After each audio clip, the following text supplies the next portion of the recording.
Welcome to Thinking Deeply About Primary Education, the podcast that makes time and space to think about pedagogy, teaching and learning, professional development, anything of interest to time poor but enthusiasm rich primary teachers. This week, we've got another inspirational episode featuring James Pembroke and Richard Selfridge, and we're going to dive into the world of assessment, and who better to talk to than two of the greatest minds in this field. I know you're going to absolutely love this episode, and I can't wait to share it with you. Don't forget, you can follow TDaPE on YouTube, on Discord, and on Ko-fi for extra bits and pieces here and there. But without further ado, let's spend some time thinking deeply about primary education.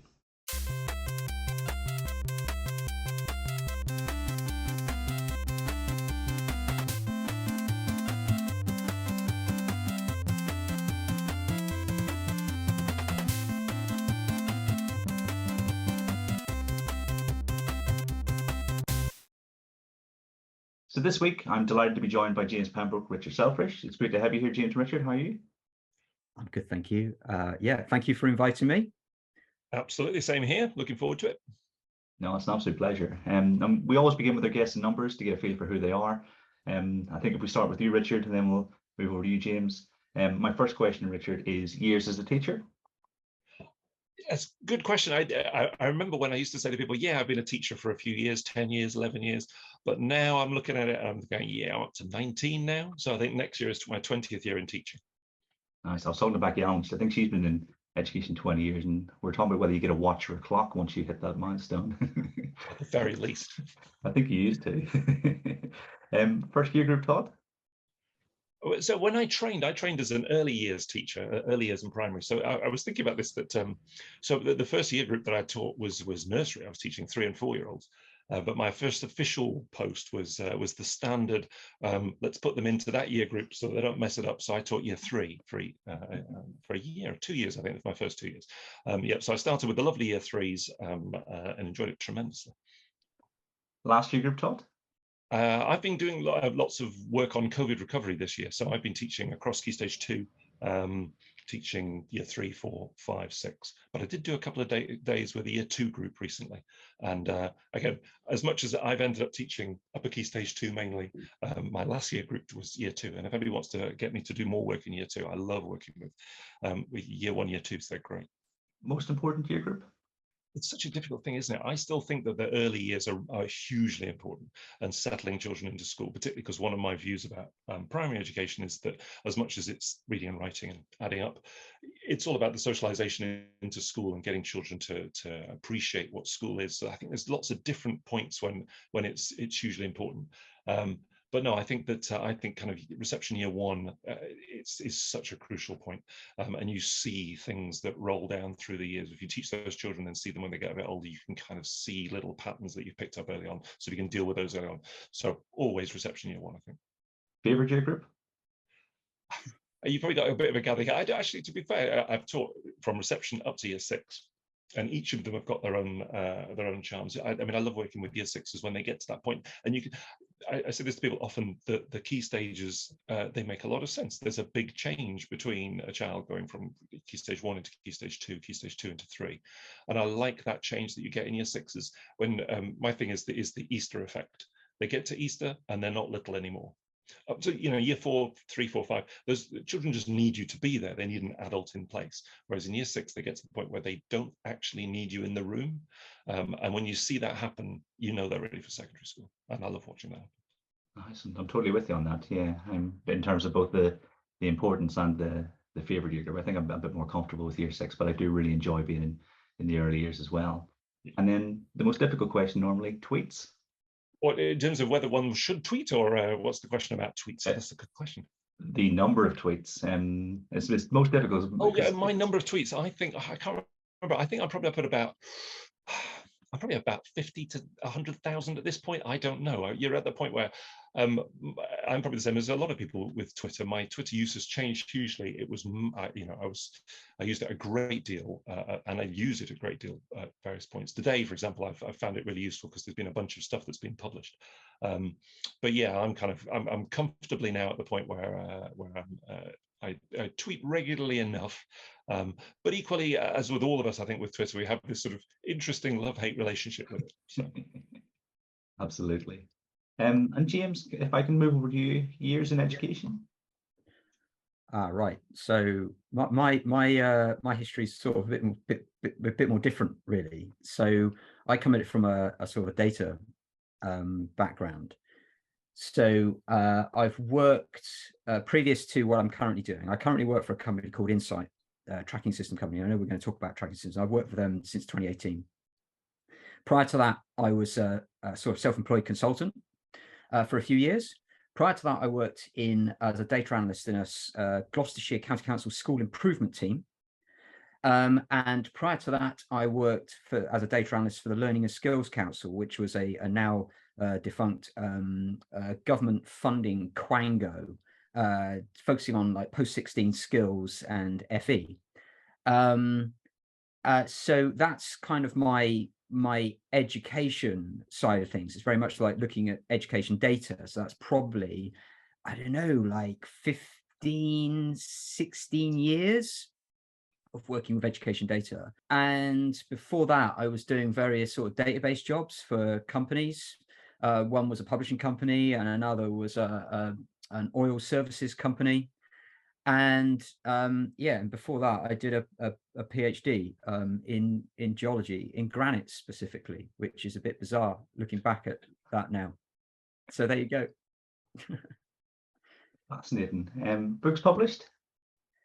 Right. So you may or may not know, but Rich and I wrote a book, Data Proof Your School, which came out this year. So we wrote that together that was our lockdown project.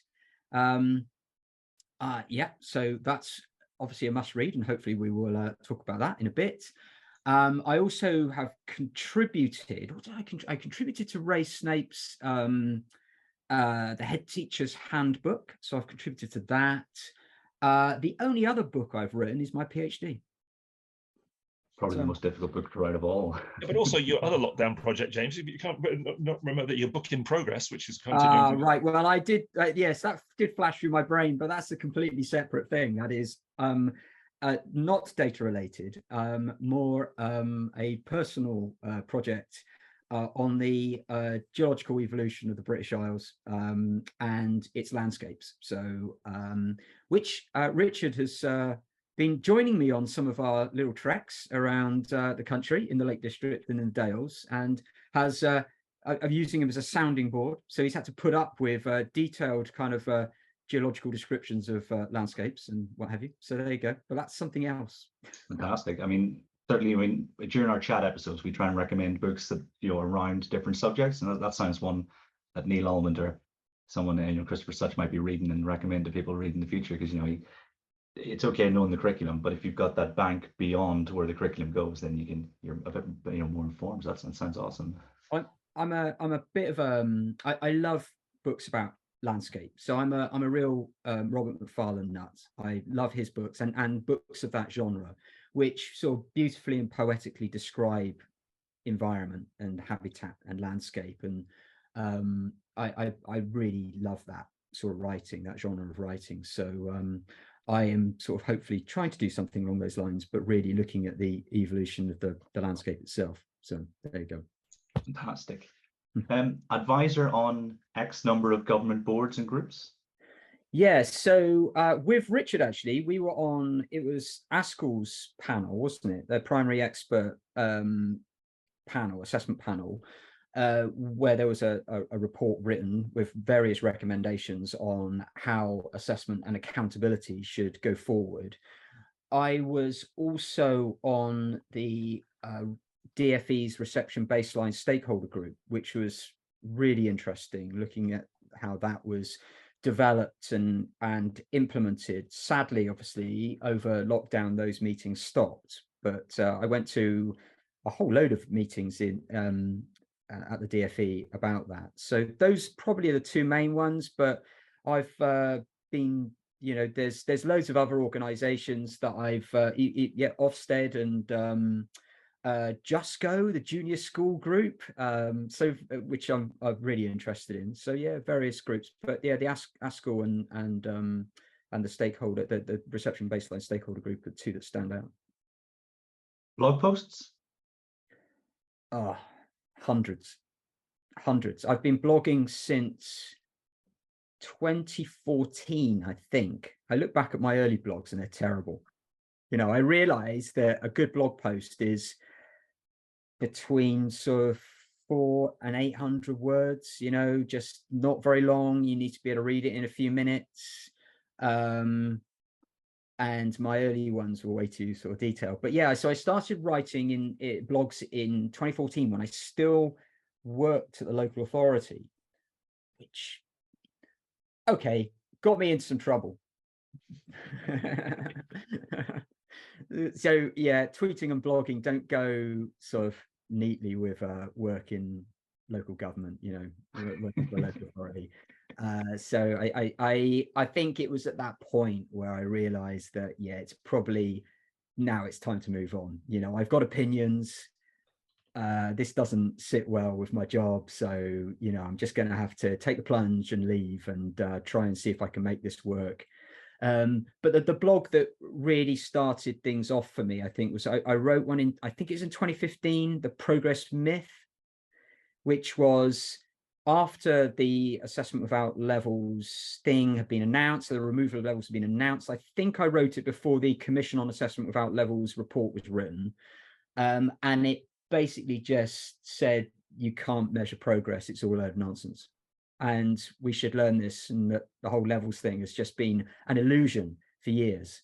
So I wrote that, and that got me invited to some conferences, and that was a real boost for me, that blog post. So that was a real standout one. But I've written hundreds of blog posts. They're all on my website, sigplus.co.uk. Yes, I was going to say, is that with their house and on whole house on Sig Plus? Oh yeah. They're all on there. Blog hits. I remember when I wrote called, well, that one I just mentioned, Progress Myth, has been read stacks of times. I don't know how many, but I remember when I wrote called Arm Yourself, where I basically just went through all of these various reports that came out, like the workload, the DFE's, the Workload Commission reports on data management, the Making Data Work report by Becky Allen, the Ofsted handbook and the myth-busting statements from the Ofsted handbook, the Commission on Assessment Without Levels, various and even statements from DFE guidance, you know, so a whole bunch of different reports. And all I did was took out from that all these really key statements that even despite all these really key statements, schools were still like doing this kind of crazy stuff. And I'm saying, look, the DFE and Ofsted are saying, don't do this stuff. And I wrote this blog, which was, I don't know how long it was, but it was just literally just statement after statement. I was just copying and pasting stuff into this with a bit of text around it. And that got, in a very short space of time, that got something like 10,000 hits. Wow, that's massive. Which was really important. I mean, it's nice for me, but it was really important that these messages, I mean, for example, I remember one that was an Ofsted update that said Ofsted in expected progress was a DFE measure until 2015, i.e. levels of progress. So expected progress was a DFE measure until 2015. Ofsted inspectors must not use this term when referring to the progress of current pupils. They banned themselves from using the phrase expected progress. And yet every single report being delivered to governors, or every conversation taking place between head teachers and teachers and governors and all these different, and local authority advisors and all that, was all around. So what percentage of children made expected progress? What even is it? I don't know. I don't know what it is, but tell me how many children have done it. You know, you can't define it. And so that was really important. Ofsted saying, yeah, we don't even know what expected progress is, so we're not even going to talk about it. And even after they said that, still schools, and they're still doing it now. Yeah. That was a good blog post. I mean, I started in 2008, and so I was, you know, I had been in with the tracking from the old style levels for long enough, and then this watershed moment, and then we just sort of tried to recreate what we'd done in the past in a different way. It doesn't feel like it's, you know, that might still be happening, but I'm sure we'll definitely. It's definitely still happening, and it's quite painful. I'm sure we'll dive deeper into that in a minute. And number of tweets. Do you know, I don't know. How do you find out? if you go to your profile on Twitter and you start to scroll up through your tweets, the number at the top Oh, appears. look at that. 68,000 it says here. 68,000. So there we go. That's a fair amount of tweets. I reckon Most nonsense. this is the 5th season, and I asked everybody how many tweets they've done, and I reckon maybe 2 or 3 came prepared with the, with the number of tweets. It's like the hidden feature on Twitter. It's not very intuitive. It just sort of appears. And why would you look through your own tweets unless you were going back to delete them and stuff? So Richard, you're a primary teacher, data consultant and author. Tell us about your journey and how you got here. Yeah, so as I started teaching 2003. I started teaching in London. I trained in London and started teaching there. And then I moved up to Yorkshire, which is where I'm now, in 2010. And sort of I had that sort of typical early years of teaching. You go into teaching assuming various things about what you're going to be there for, and then being told by schools or by the system effectively, you just kind of learn this is what actually we're doing in teaching. So I spent 5 or 6 years just, okay, so what am I doing? Learning how to teach. And then by 2012, 13, I was, almost 10 years in, and I had various opinions about what was happening in schools and so on at that time, because there was quite a lot of discussion. Again, for those people who are relatively new to education, they'll probably be surprised at that explosion of discussion sort of post 2010, partly because it was the new government that came in. Michael Gove came in. He was very controversial, and lots of us in schools didn't really understand what he was trying to do. Anyway, so I got very interested in looking at what was happening in education, but particularly I was interested because I went over to France for a short visit to go and look at some schools in France. And schools in France are extraordinary, or certainly were at the time. Very, in lots of ways, they're completely different from schools in England, in my experience. And I've only ever taught in England. And so I had a good look to say, well, why are things different? So I did lots of things with that. And I could bore you to death with why they're different. But after that, I then started writing some stuff because I was quite annoyed about things. So I started writing a blog anonymously. There were quite a few anonymous blogs at the time. So I wrote a blog called Icing on the Cake, which still exists and still got lots of stuff on it. Because my general view is that schools are icing on the cake. The cake is the child and the child's friends and lots of other things. And what we do is we add some icing. And I use various lines about, that icing should be glittering and should be amazing. And often it wasn't. It was just gruel, particularly when you're teaching up Key Stage 2, which I was doing at that point, and you were just basically being into this sort of meat grinder just to get results. So I wrote about a number of things because I have, various views about the way in which we educate and what we do. But I ended up doing lots of work on just saying, what on earth is Raise Online? Why are people making these assumptions about it? Partly because my background is, I did a maths and statistics degree.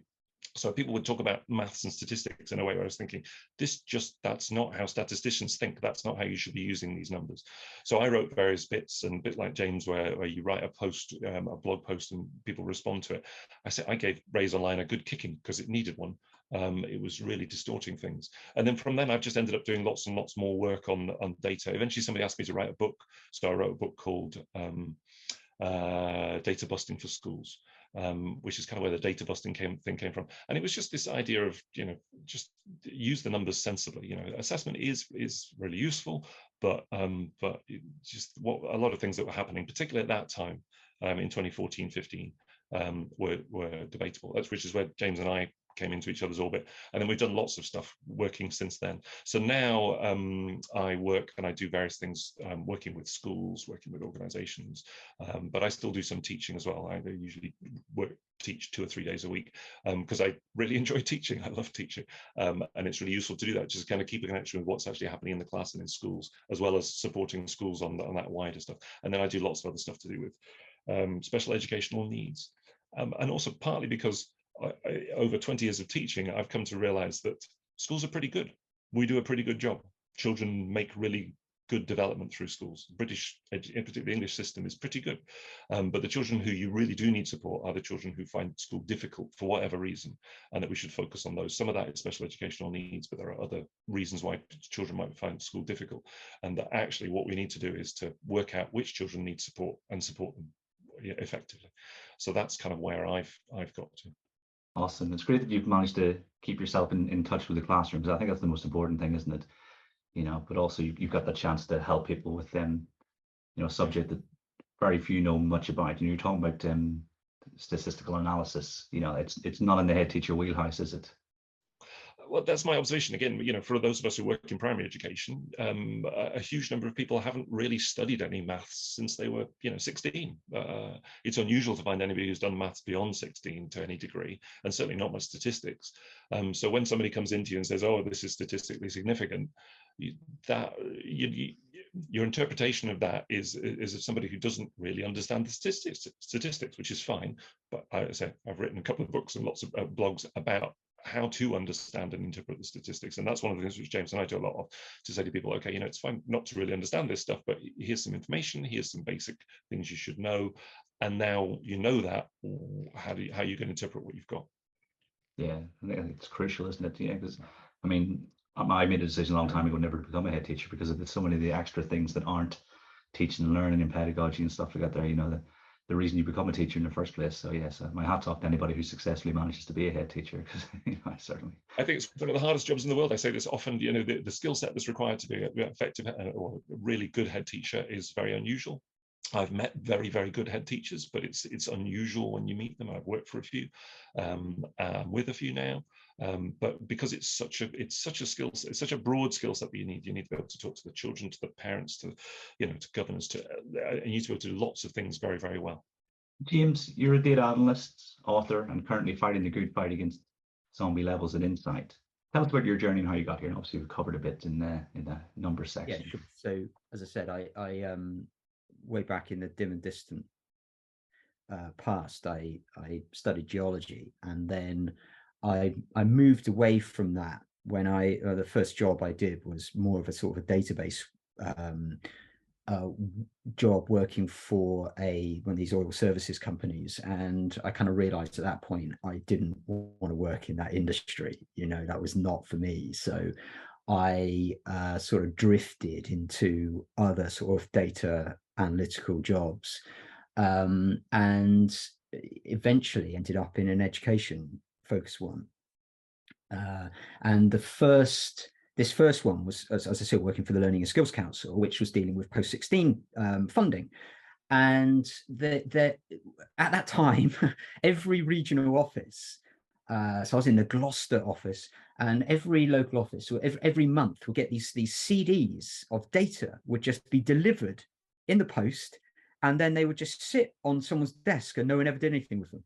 So all this data on all the different courses that were being done, on attendance, retention, funding, all sorts of stuff. And it just sat on these CDs. And I remember there was this manager, and he had this stack of CDs on his, and every month this CD would get one CD, this stack would get one CD higher, and no one ever did anything.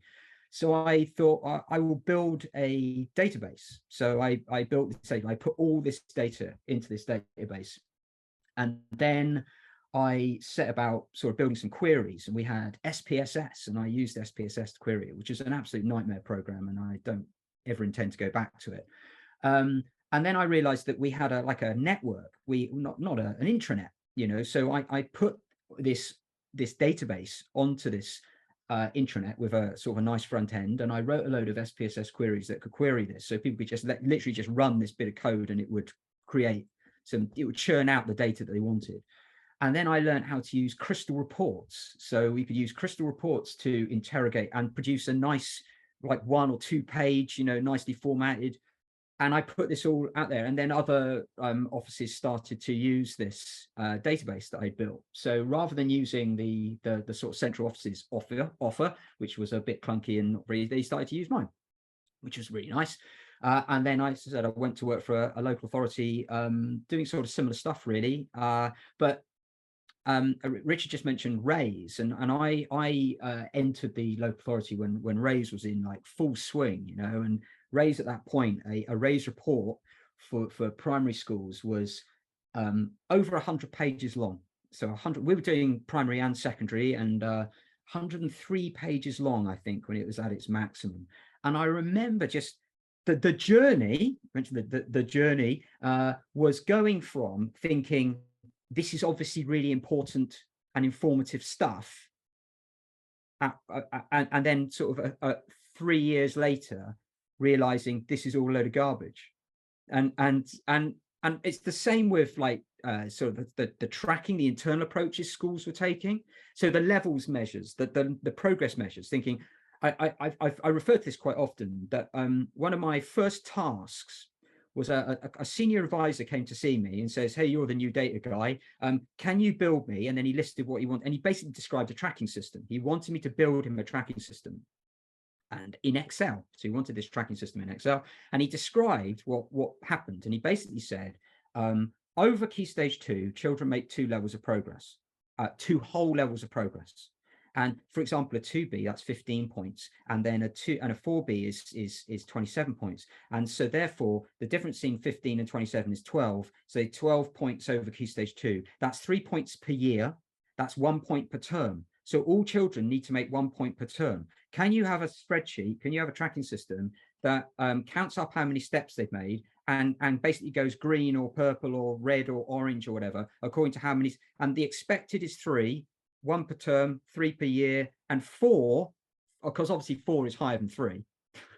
4 is more than expected. So we want everyone to make 3, and then a certain percentage to make 4. And I just remember at the time thinking, oh yeah, right. Well, of course, I didn't question it. Just think, yeah, I can build this. And I was quite excited about having a little academic project to work on, So I built this. And now I just look back at just horror.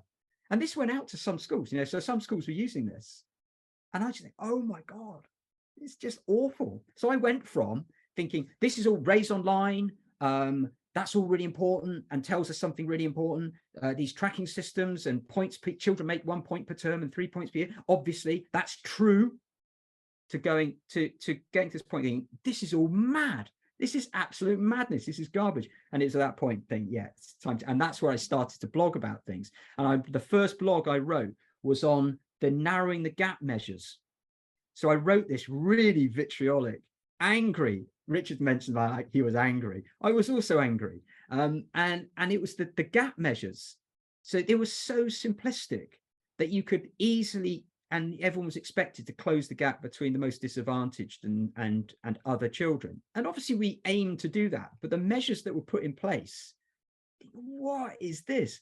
So I wrote this blog about it, a massive rant about it. And I put that out there, and I was obviously still employed at the time. And that got me in some trouble. And I went away and I went on holiday, and I came back and thought, yeah, well, whilst I was on holiday, I thought, I've got to go. I've got to leave. So I came back and I handed my notes in, and then I set out on my own, where I could write and tweet whatever I liked. So there you go. That's how I ended up here. I mean, I'm having flashbacks as you speak. I mean, it sounds like you designed the program that I started using in 2008. I remember we had to put in every 6 weeks we'd put in this data.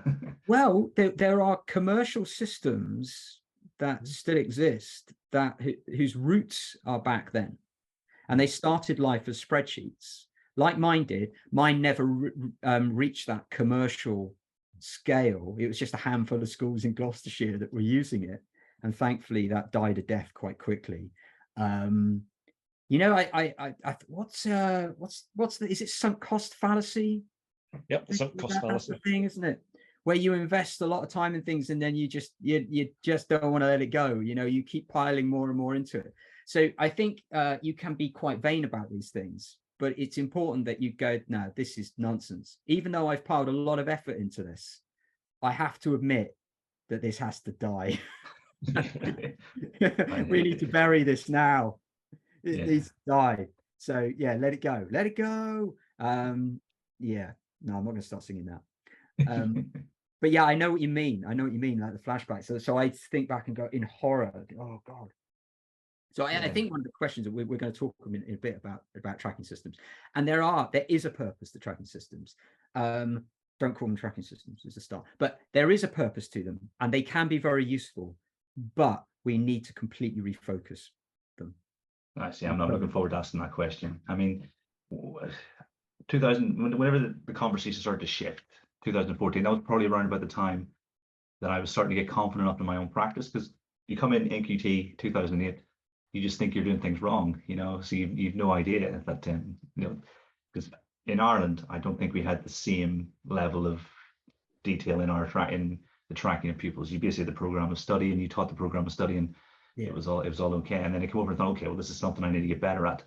And then I think it was Jack Marwood maybe wrote in David Dowdow's "What If Everything You Knew About Education Was Wrong," and that was the first time I'd seen someone write about assessment in a way that is. That's my alter ego, Kieran. So I started off anonymously, as I said, writing icing on the cake as icing on the cake.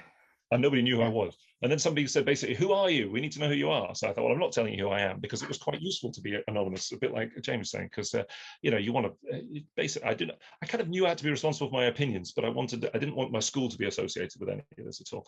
So I was going to be Peter Marwood, who is the I character from Withnail and I, as I'll always bore people with if you've ever watched Withnail and I.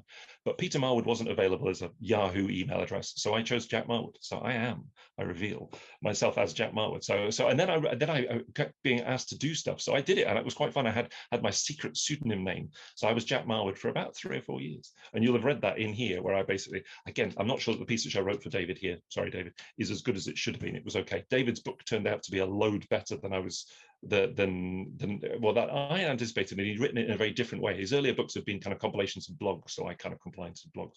But this book is really good, and again, I'm going to push it again. Excellent. So you read Jack Marwood when I was Jack Marwood. Yes, yeah. I mean, that's got me into Edu Twitter and that sort of sphere. Because I remember seeing an advertisement or someone talking about that chapter, and then I bought David's book, and then I thought, oh my goodness, and then I read it again, and then piece by piece started getting it. You could see who to follow in the Edu Twitter sphere, who was having sort of sensible conversations and things. So that was a game changer. Neil Allman's got my book. I was actually going to check that chapter out beforehand to see if there's anything in it that was, because it's been a while since I last read it. But he had never read the book at all. I thought, Neil, you've got to read this book. All the things you've been talking about for a long time are in here. That's amazing. Jack Marwood was a troublemaker. He was a disruptor. And I kid you not, I got warned about him.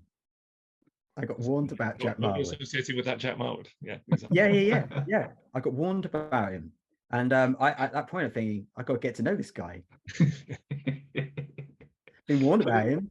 He must be important.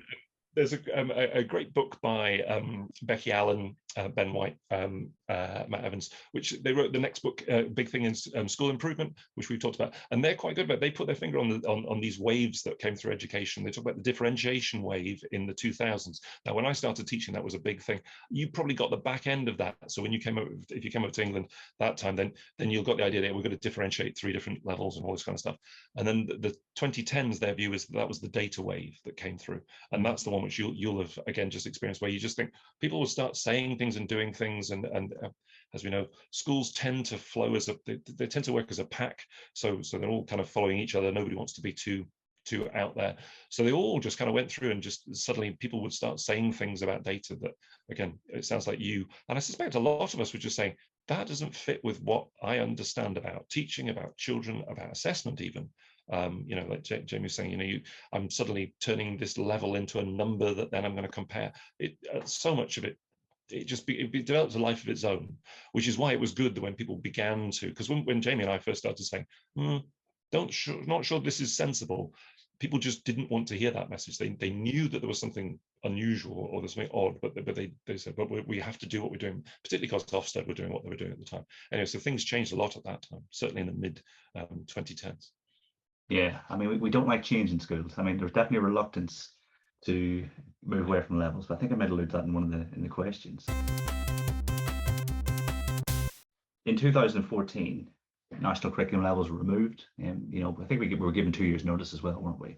And I think it was an attempt to nudge schools towards more efficient practices. I think you talk about Michael Gove. I think his plan was to remove lots of stuff and see what the chaos creates. I'm not saying either for or against that, but that seemed to be where he was going.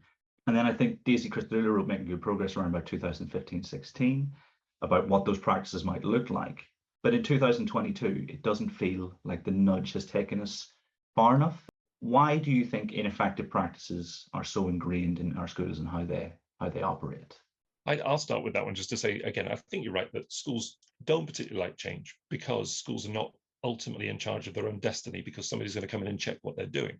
And so Ofsted does have a big impact. So Ofsted have an impact there, and we can't get away from that. The DFE also has an impact as well. So there's a bit of that going where schools worry about things.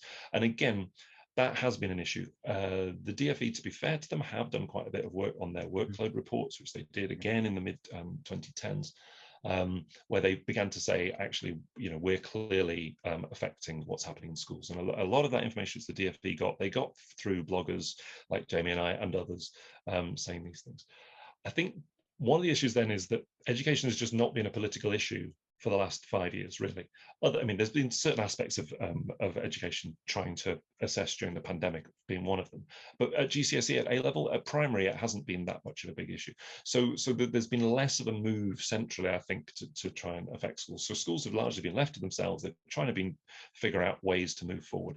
But then they've also had, they've been overtaken by the next wave in education, which is the curriculum wave, which is going through at the moment, where everybody's worrying about curriculum.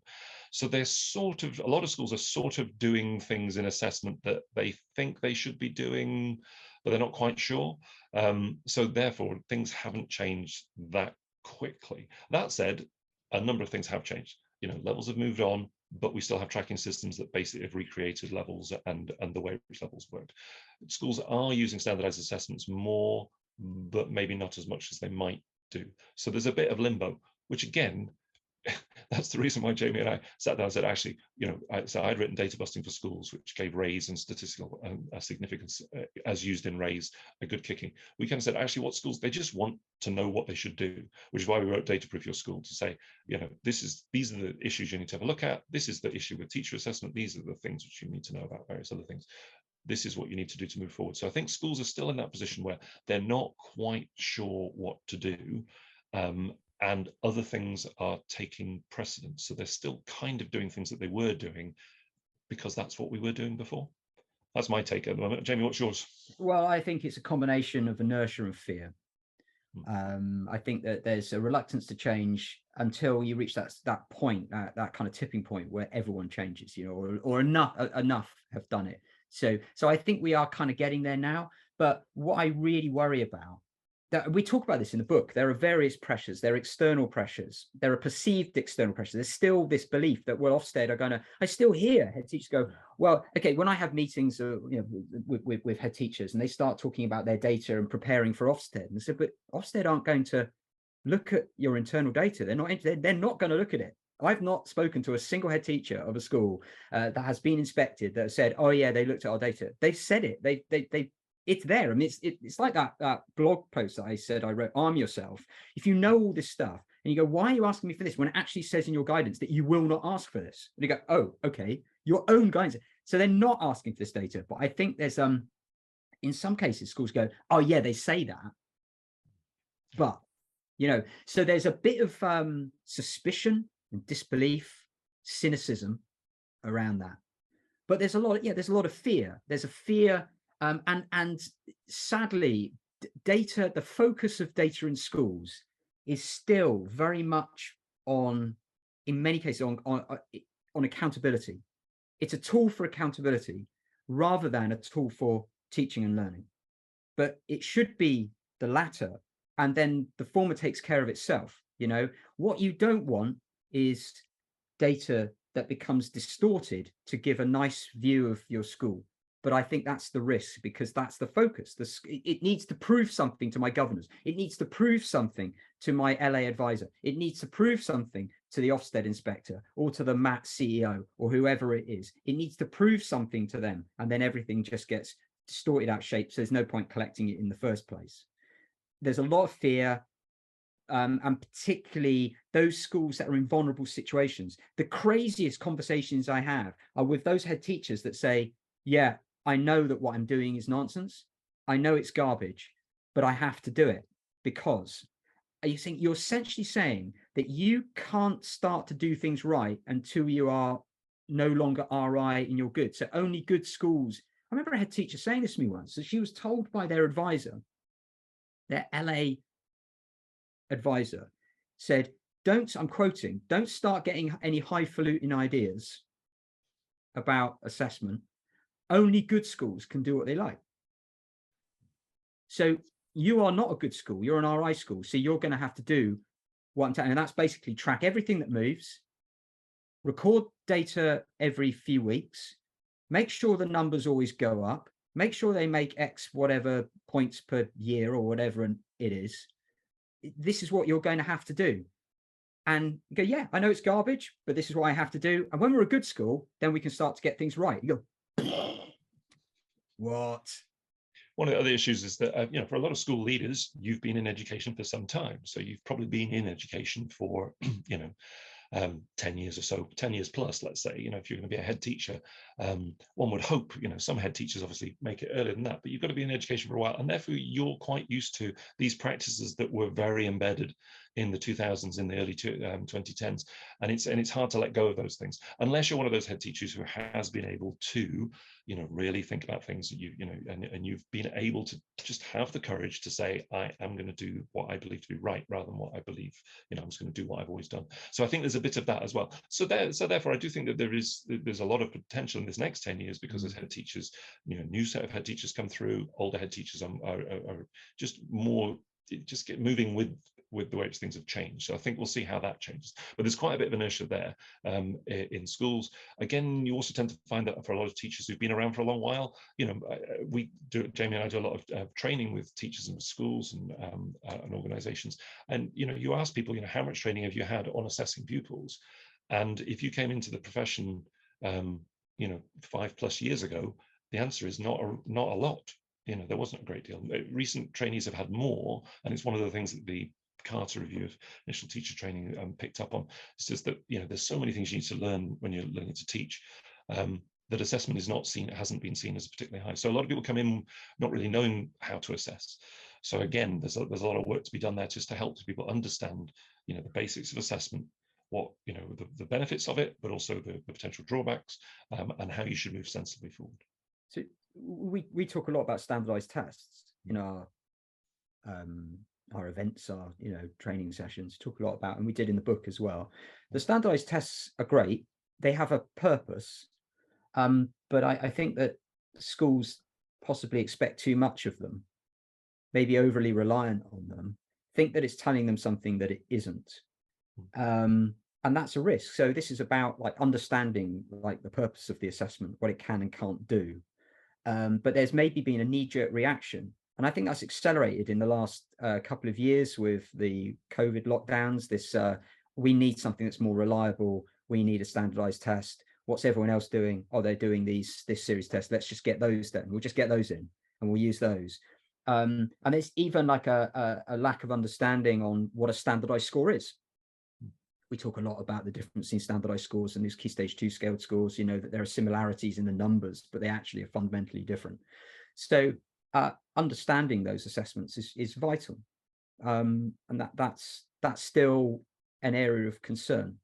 Yeah, I think it does take a lot of bravery, particularly when you're in a sort of struggling school, or a so-called struggling school, to put your neck against or run against the tide, sort of. Yeah, I mean, I have something similar whenever I talk to teachers about textbooks, and head teachers will have come up, differentiating 3 to 6 different ways. It worked for them, so why should everyone be doing the same thing at the same time? So whenever you were mentioning there, Richard, I can see a lot of parallels with the conversations I'm trying to have with head teachers as well. So yeah, it makes a whole lot of sense. Yeah, but I think the most recent Ofsted framework, like you say, you go back to the very start of the response, hasn't really had a chance to have a full cycle. Sure. Because it was 2018, 2019-ish. And then very soon in that year, the schools were partially closed. And then it's been pretty disrupted since then. Schools have been inspected, but, so fingers crossed, they're true to their word. In the inspections I've seen, they have been, like you said, no one's been asked for data, and I think once other head teachers see that happening, they're all, okay, so that's a real thing. So yeah, fingers crossed.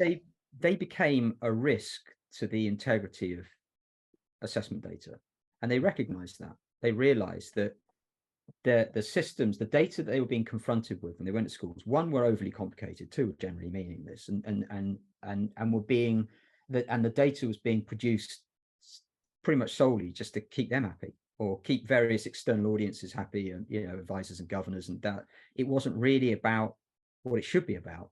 And so by removing themselves from that, seemed like a bit of a nuclear option. And some people, I can understand this, some people are a bit annoyed about it, because if you've invested quite heavily in standardized tests, that should prove something. but then there's always that risk that children spend too much time doing tests, that you spend too much time preparing those children, not just for Key Stage 2 SATs, but for their autumn NFER test, or whatever. That's mad. So accountability relies on accurate data, but accountability distorts the very data that it relies on. So there can be a bit of a catch-22 there, and we need to reduce the risk of distortion as much as we possibly can. Otherwise, there's no point in collecting data. That's beautiful. I think that if people only hear one 30-second clip, it has to be that bit there, doesn't it? I think. Like the soundbite.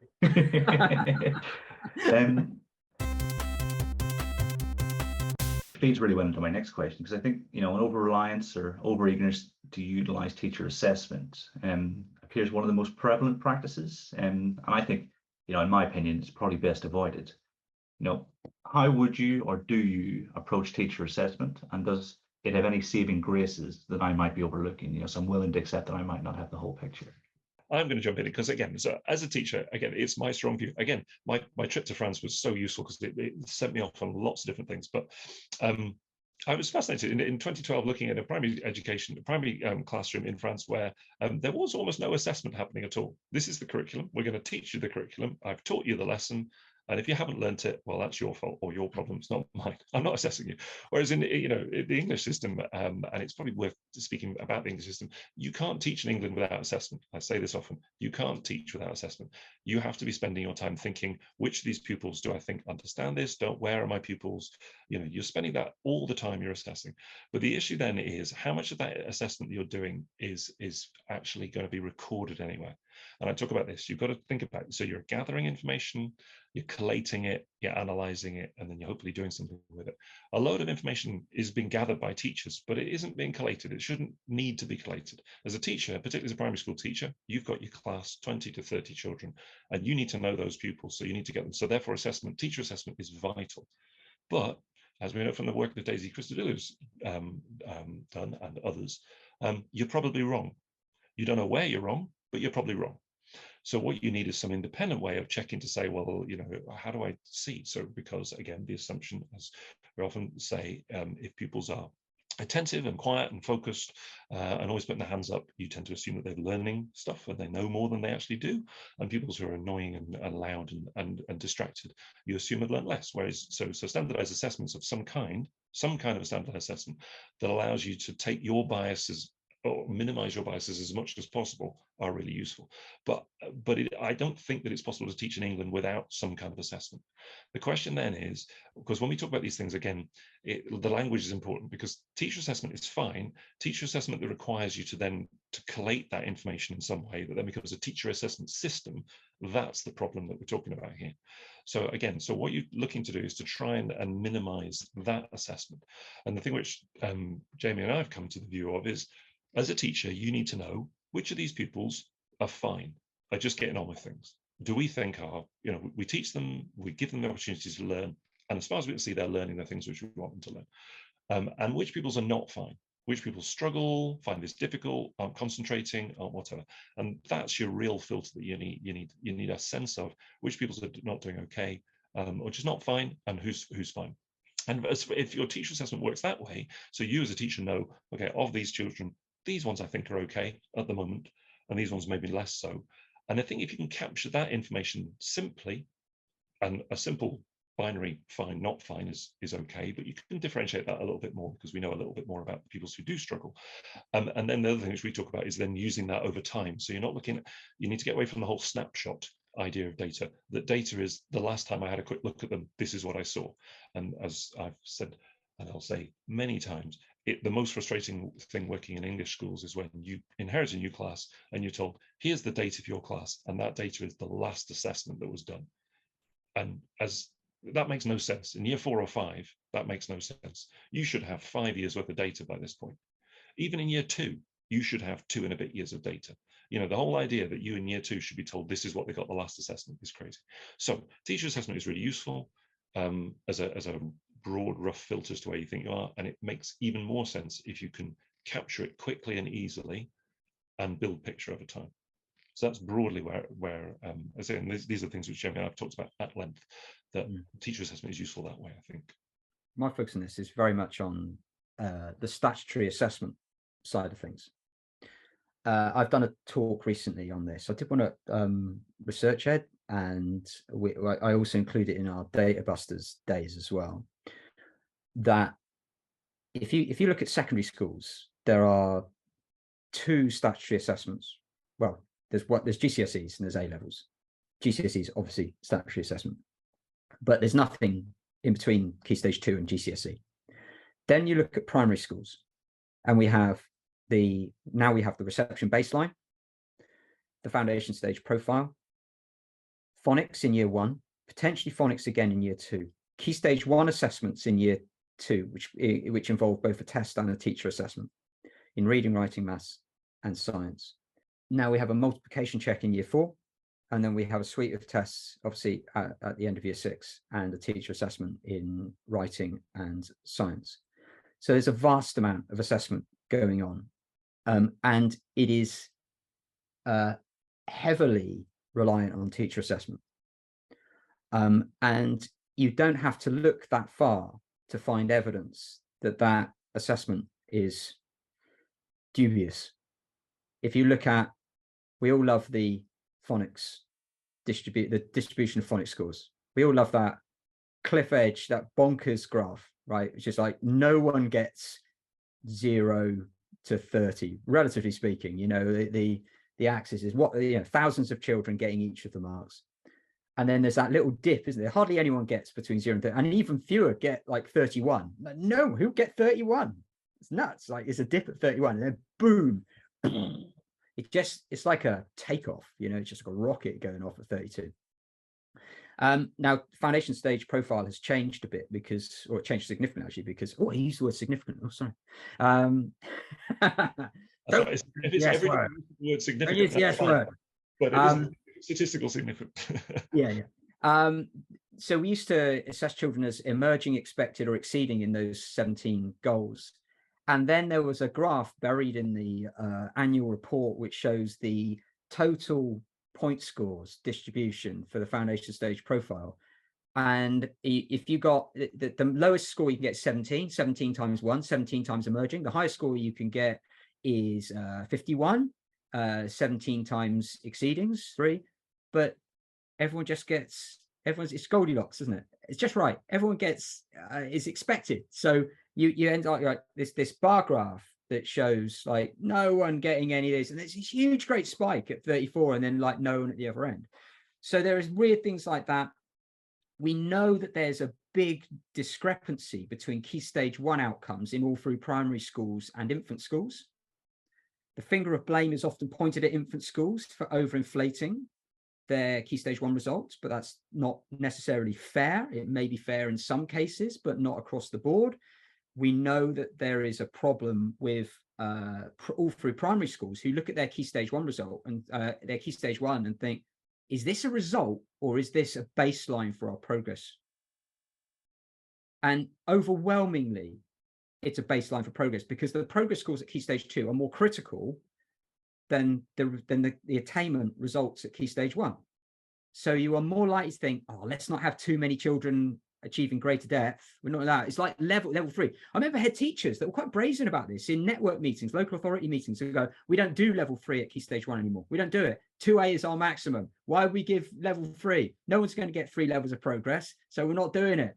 Right. So they would be quite open about it. And we still have that problem now. So we know there are problems with foundation stage. It didn't used to be the case, but what started to happen was people started to, I say people, I mean Ofsted, I mean the DFE, I mean LA advisors, I mean, there are others, no doubt, would start to look at the results at foundation stage and the results at Key Stage 1 and start to try and make links. So they would say, well, what percentage of children that exceeded the early learning goal in reading went on to achieve greater depth in reading at Key Stage 1? You go, what are you doing? What are you doing? So then suddenly you see a dip in the percentage of children exceeding the early learning goals. In the next year, you see the data start to bend, and it bends beyond its elastic limit, and then it snaps. And that's what happens. It snaps. I think phonics is highly dubious. the foundation stage profile results are highly dubious. Key stage 1 results in many schools are highly dubious. I don't know what will happen with multiplication check. It's much more difficult because that's an online, I suppose it's difficult and they've got 6 seconds to get the result in, but not so easy to manipulate, obviously. And then there are cases of maladministration at key stage 2 every year. Schools are found out for that. And can you be surprised? And we know, by the way, on the subject of teacher assessment, writing at key stage 2 was until this year the highest of all the subjects. So, okay, let's put except science. What is going on with that? So the difference between the science sampling tests and the percentage achieving expected standards, it's like hardly any. It was a very small percentage. It's less than half, I think. I don't know what the latest results are, but it's a smaller proportion. And then it's like 80% of children achieve it based on the teacher assessment. But in terms of writing, there was a big difference between the percentage of children achieving the expected standard in writing and the percentage achieving the expected standard in reading, which is based on a test. And for years, this was going on. And we all knew this was like really iffy, but it just carried on year after year. The writing was the highest of the subjects. And FFT Data Lab did a really good paper on that when the results first came out in 2016. They looked at they plotted at local authority level the percentage of children achieving expected standards in writing against those achieving expected standards in reading, and they identified some local authorities that had much higher writing results compared to reading and probably had quite lenient moderation regimes, and those that were the opposite, that probably had really harsh regimes. And the craziest thing is, if you're in a MAT, you can choose with which local authority you have your moderation arrangement. So you can just go, well, we had a bad experience there, let's go to this LA instead, and we'll be moderated by them in future. So there are massive problems with using teacher assessment for accountability, which I've already talked about before, whether that's at the classroom level and using a teacher's assessment to monitor their own performance, which really, come on, that's madness. I sometimes joke about this. It's like the data you put into the tracking system will affect your pay rise. You go, what? So the more I press this button, the more my money goes up. I mean, I know it's not quite as simple as that, but it sort of feels like that. Why would you do that? Why would you put that regime in place? You're just asking for trouble. But it's the same at national level by saying, oh, we expect the results to be like this, and you're going to be compared to national average or whatever. Oh, and by the way, it's a teacher assessment, so you have total control over this. And we know that moderation, you go, oh, well, we were moderated, but what does moderation even mean? We know that there's massive variations and I know that it's been improved, but there are still issues. Anecdotally, if you speak to head teachers in different areas, you get different messages about this. So yeah, I think that I personally think that the primary accountability system is broken because it's over-reliance on teacher assessment. Using assessment in the accountability system is clearly problematic, as you saw with the GCSE results, A-level results the last 2 years. Oh yeah, yes, yeah, that was just the thing writ large, wasn't it? And that's the problem. As you're saying, Jeremy, the incentives all over the place are difficult. So using teacher assessment for statutory purposes is really, really problematic. Yeah, and I just think there needs to be a massive overhaul. We referred to quite a lot the report by EDSK, which, whether that's the right answer or not, where you just scrap the entire primary accountability system and you replace it with more regular online adaptive tests. Now, we know that you can use sampling. You don't necessarily have to have all children doing all the tests. If you want to have individual measures of schools year on year, then you basically have to have all children doing the tests all the time.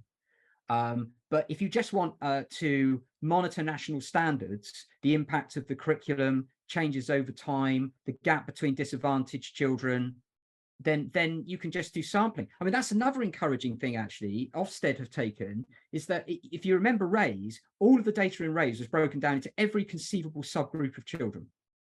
And there was pages, 60 pages of data that was broken down to pupil group level.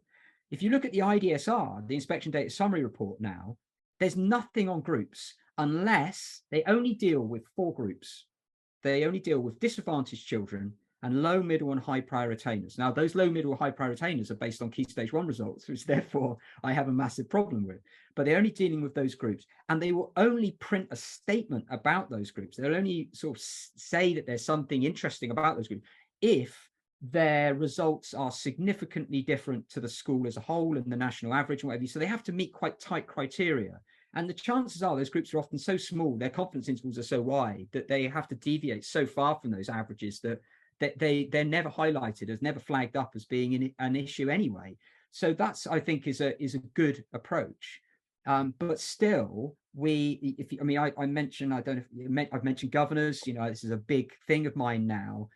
Most head teachers will break data down, and it will be based on teacher assessment. They'll break all this data down into all these different subgroups of pupils, and they'll say, oh, boys are doing better than girls in this subject, and girls are doing better than boys in this subject, and some are born boys and, disadvantaged, middle prior retaining, spring born, whatever's. It's crazy stuff. It doesn't mean anything. There's a lot less of that, isn't there? Partly there's a lot of work but it's still going on. And others have done to say, groups make sense at a national level, at a population level, but trying to do them in a schools are small samples and so on. So therefore, luckily that is moving forward. Anyway, so the message there is, if you are a school leader who's still breaking things down into groups which have got these small numbers, then just stop doing it. It's not going to help you broadly. Look at the national picture and see if that has any indication for what you might want to do. But looking at the school level doesn't make sense. But even at the sort of the aggregated levels, so governors, you need to show them something.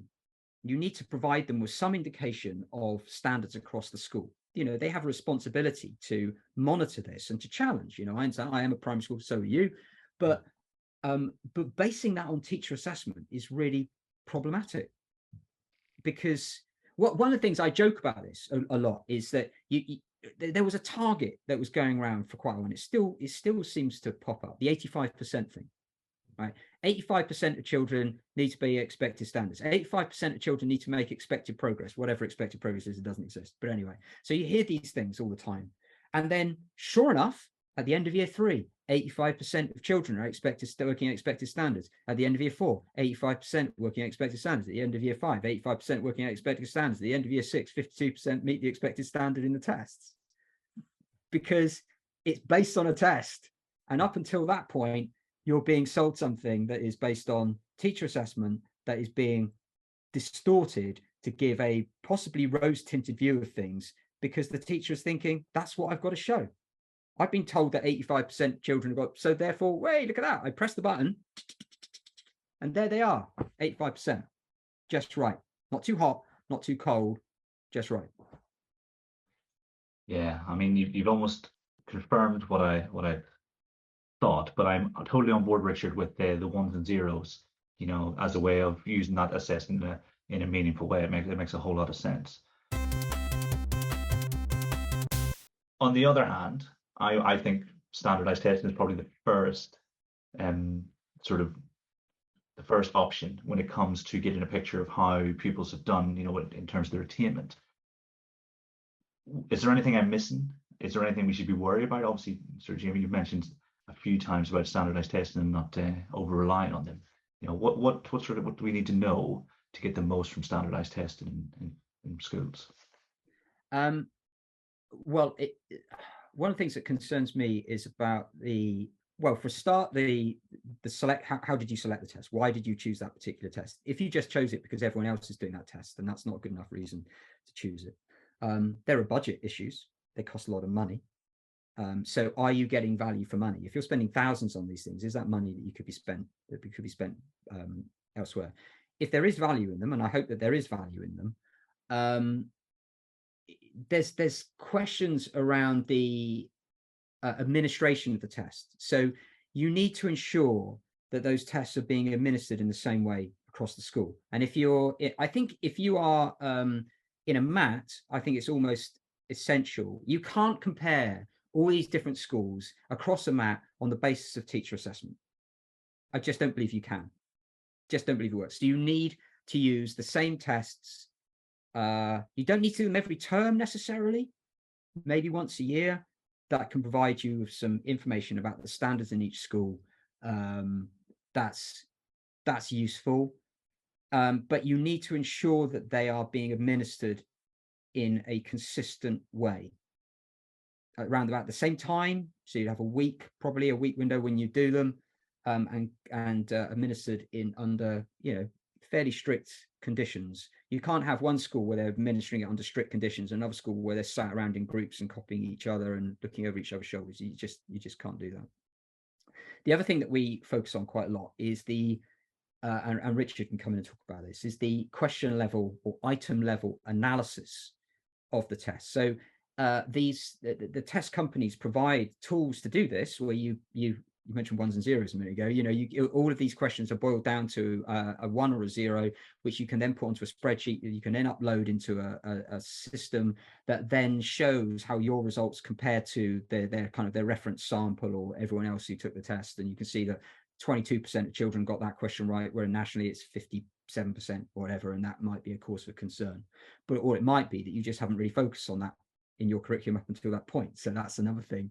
What people need to make, I'll get Rich to come in and talk about this. People need to understand what the primary purpose of a standardized test is. And it's not necessarily to test children's curriculum knowledge, because how can it? Because it's not designed around your curriculum.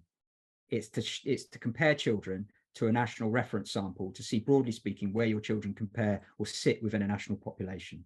I don't know if you want to talk more about that, Richard. So there's a number of things to say, so I'll get to that. But the first thing I'm going to say is, I think some of the work which we do is to say to people, they're called standardized tests for a reason. The reason why they exist is because we now know that the answer to the question, what distorts testing, is pretty much everything. Everything distorts testing. So when you do them, how children be prepared, who's administering the test, how they administer the test, time of day, all kinds of different things affect a standardized assessment. So therefore, the reason why they're called standardized tests, and it's fairly evident, but it's worth repeating, is because you need to standardize a lot of things to try and minimize the bias that will inevitably creep into any assessment. So you do that, so you're trying to remove the bias as much as possible. So that's the first thing. And then, lots of different, you can standardize lots of different tests. If you standardize the administration, standardize the way you mark them, and so on. So when we talk about standardized tests, often we're talking about external providers who've done a norm reference test. And again, if you want to know some more detail about what those things mean, it's in our book and you can read up on it.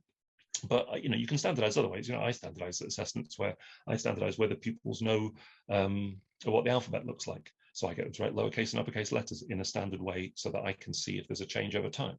There's all kinds of standardization that you can do.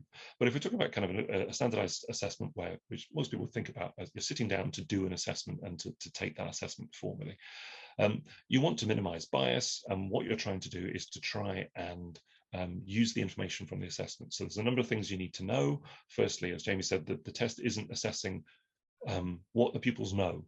It's not assessing that. That's not what standardized assessments do. They might be aligned to a curriculum, but it's probably not your curriculum, and it may be the national curriculum, but it's not trying to check what you know. And it's worth knowing this, and I'll say this, it's a standardish line that I say, if you've got an item on a test, it isn't trying to check whether you know the answer to this question. It's trying to check, are you the kind of people who can answer this question correctly? And it's a key distinction. So that's what it's trying to do.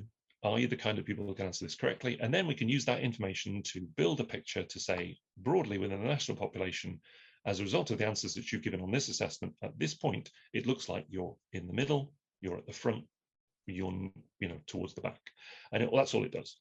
And that's really useful information, because you as a teacher have been assessing them. You have a view, are they in the middle, at the front, at the back?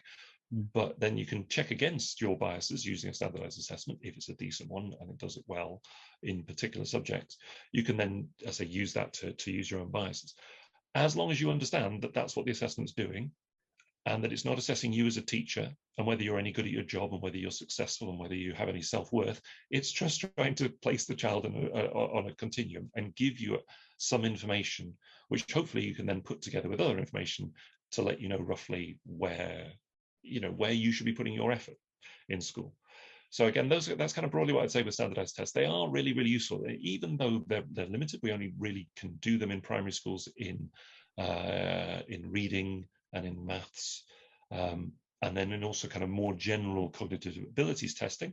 which is really useful because it still, can work pretty well. But it's very hard to find a standardized test in history or, art, for example. But using the English test and reading test can be useful. And if you want to use something like comparative judgment, which is a different discussion, but it gives you a standardized score in writing, that can be really useful because, again, as we said earlier on in this discussion, primary schools, yes, are about reading, writing, and adding up, and we want to know whether you can do those things. We also want to socialize you into school and do lots of other things, but we want to know those things, and standardized assessments can tell you where people fit on a continuum. So the downside to them, and you can look into these, and there's lots of things. Few of the last things to say is that yes, there's an aspect of just your general attitude towards test taking as a primary school child. We've all taught, if you taught in primary schools, you'll know that there are some children in year 3, year 2, year 5, year 6 even, who couldn't give a monkeys about the test, and therefore the test might not be particularly reliable. But for a typical child, they can give you some useful results. Also, it does depend on your access, your understanding of English and the way its tests are written sometimes. So there are some downsides, and definitely as long as you're careful about the results you've got, then they can be useful. And again, one of the ways we say to be careful is if you've got 2, 3, 4 years worth of standardized assessments for pupils, you should have a rough idea as to, well, how do these children generally score in a reading test or a maths test? Is there any change? Is there anything we need to know? So I don't think there's anything else I particularly want to say. There's a whole bunch of stuff. Again, with this whole chapter, Jamie wrote a brilliant chapter with loads of questions and answers. So if people are interested, there's a chapter in the book which just covers pretty much all the things you need to know about standardized tests in primary school.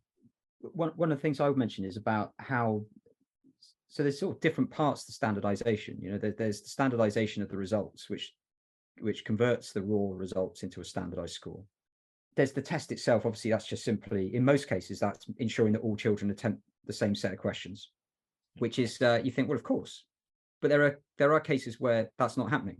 So if you do online adaptive tests, that's not happening. They'll be confronted with different questions according to their ability and the answers they previously gave. That's fine. So things like GLs, NGRT tests, those are adaptive STAR assessment. But the other one is children with special educational needs that are working below the age-appropriate curriculum are often given a test that was intended for a younger child. So you've got a year 5 child who's working 2 or 3 years below the age-appropriate curriculum, so they're given a year 2 test. Well, it may be that there are questions on that paper that are appropriate and it's useful to see how they attempt those, maybe, but the score means nothing because that's not how standardization works. The standardization of the age-appropriate test includes children who are working well below as well as children who are working well above, and that's how you manage to standardize it. There are, of course, children who can't access it, and for those children, it's fine if you want to get them to do that year 2 paper, but just there's not really any point in taking that score, that raw score, even taking the raw score, really. There's no point in that. But then to take that raw score of 22 out of 50 or whatever and convert it into, oh, they got a score of 97. That's just telling you they're broadly in line with, 7-year-olds. It doesn't really mean anything, and it's not really designed. That's not really how it's designed to work. The other thing, a lot of, isn't it, Jamie? Because I'll say that again, standardized tests are really useful for assessing those people who are kind of in the middle of this, but they're not good at the top end and they're not good at the lower end. But therefore, you as a teacher, as a school, you need to make some decisions about, well, what are we going to do there? Because you might want to administer those assessments, but if you've got a child who's getting everything right, then the assessment may actually not be giving, might not be educationally useful for them. Equally, if a child's really struggling to answer anything, then they're going to struggle as well. So it is worth considering that, I say, standardized assessments, pretty good in the middle. The adaptive tests are slightly better, but even then, for the extreme ends of the distribution, the assessments, you need to consider what you're doing with that. Sorry, Jamie. No, the other thing that I'm concerned about is how the company that provide the test, how they have the sample on which they've standardized it. That's another thing that concerns me. So how big is it? How was it selected? Because most companies, they're quite rigorous, that they will go through a process, usually every couple of years. They'll contact a bunch of schools, they'll identify children, they'll build a reference sample that is sort of stratified and representative and got all the right proportions of children in the right places and what have you. So you know that the results, when you compare your results of your children against that, it is a good proxy for the sort of the national picture. But I'm not sure that's what all companies are doing. And if it's a case that it may or may not be an issue, but if it's a case that you're just being standardized against like all the other schools that chose to buy that company's tests, then that is not necessarily representative. If they've got thousands of schools, and there probably is, but if it's a smaller number, that it might be that those tests are particularly popular in schools that are requires improvement, that are in, you know, more deprived areas, or are all in the east of England or whatever. You know, it might be that they're all geographically clustered, in which case then it probably isn't nationally representative. And the other is the timing. So when was it last standardized? You know, is it a good rigorous standardization process? And it may be that it is a good rigorous standardization process, but if that took place last time that was done was 5 or 6 years ago, then things have moved on since then. And then you're probably it may be kind of exaggerating your performance. It may be flattering you, you know, that things aren't as good as you think. So that's another thing to consider. As I say, most of the popular ones, they're rigorous in how they do this. So I just have concerns that maybe not all. Yeah, I mean, you can see the thread going through, you know, because you've spoken quite a bit about accountability. When teachers do see quite often the test results as a reflection, like you say, Richard, of their performance, then you don't get anything, you know, and it, like you said, warps how they go. But you can see that, you know, if we take the approach you guys have outlined, you know, both here and in your fantastic book, then you have a better chance, don't you? And teachers have a lot less personal at stake in the results of those tests, because like you said, one of the questions they will quite often ask me is, well, we haven't covered this, and then the conversation we've just had it explains why that's not necessarily important. But when your performance management is based on whether or not you've covered that and whether or not they get that question right, it's a totally different story. So yeah, I mean, it's really scary to think that there might be teachers that are held to account on the basis of the results of, you know, some commercial standardized tests that they've, you know, that really worries me. Exactly. And unfortunately, that was kind of built into the expectations because of you know, the policies, educational policies of the mid-2010s. Again, you know, you're expected to have numerical targets in teachers' performance management and so on, and you were tied to your pupils' results, and that was part of an experiment that was happening in the States and a bit here as well. But I think we have moved beyond that, and you'd hope that most schools now would recognise that actually that what that does is it puts perverse impedences into place and it distorts things. It's not a sensible way to use data or to use the information you've got. You know, the assessment is of the child. It is not of the teacher or the teaching.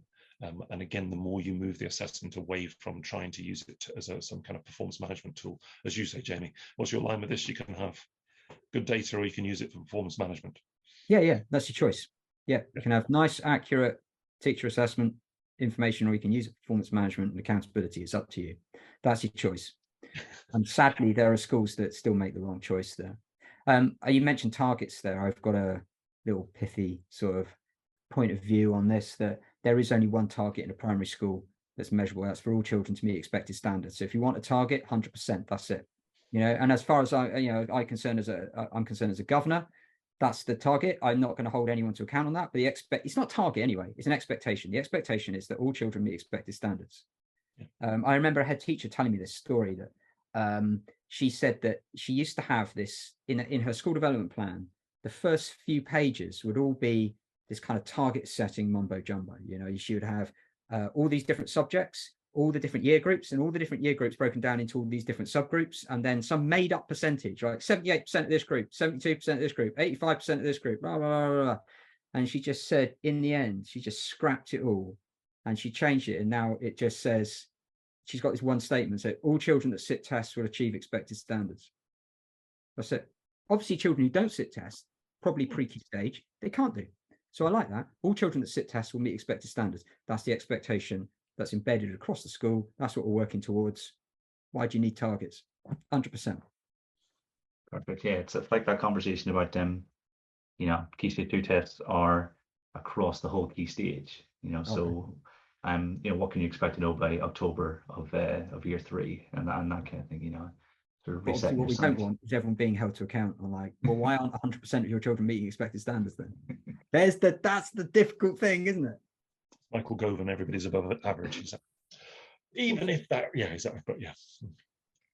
Although in theory, all children can meet expected standards, it's not norm referenced. Yeah, it's true.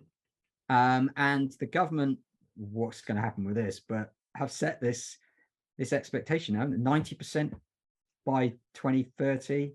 They're just providing useful political spades for people over the head with in many years' time. The hilarious thing is, a government that's been in charge for 12 years that has got nowhere near that kind of number has put that target in. But no, that's unfortunate. That again gives you a sense as I was saying earlier, that education just isn't a political focus at the moment, because they do things like that and you realize that it's just small people, well, big P politics. It's not actually anything useful.